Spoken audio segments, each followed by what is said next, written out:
27 годишниот АБ од Мала Речица и неговиот една година помлад роднин од соседното село Голема Речица веднаш биле однесени во клиничката болница во Тетово. Поради сериозноста на повредите, тие се префрлени на скопските клиники. Според информациите од таму се наоѓаат надвор од животна опасност. Едниот поради хитноста е пренесен веднаш за клиника за торакална хирургија, додека вториот е задржан тука, после направени исследувања и обсервации, поставена индикација и за него да се транспортира за клиника за торакална хирургија. Од семејството на Адеми за дел од медиумите на албански јазик потврдиле дека е повреден синот на пратеникот Адеми, но дека тоа се случило од заталкан куршум. Според здобените повреди крајно непрофесионално да одговориме дали раните се предизвикани од заталкани куршуми, вели доктор Бесими. Одговор на тоа прашање треба да дадат други институции.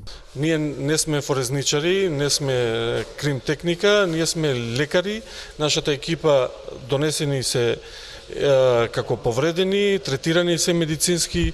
Од полицијата засега не даваат по конкретни информации како настанал инцидентот и дали се работи за заталкани куршуми. Само потврдуваат дека двете лица се здобиле со повреди од испукани куршуми од огнено оружје. Отамо немаме нити информации за осомничени во случајот. Вела дека допрва истрагата треба да го покаже тоа. Кебир Авзиу, професор по криминалистика при Тетовскиот универзитет, вели дека во овој период од годината потребна е поголема контрола на полицијата за да се спречат несакани последици на свадбените церемонии.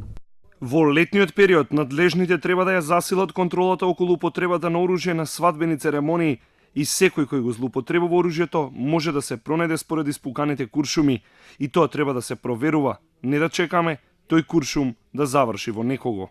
Казната за употреба на оружје на јавно место се движи од 100 до 500 евра, доколку со негова употреба се загрози нечија безбедност, сторителот се гони кривично, со казна затвор од 1 до 5, односно 10 години.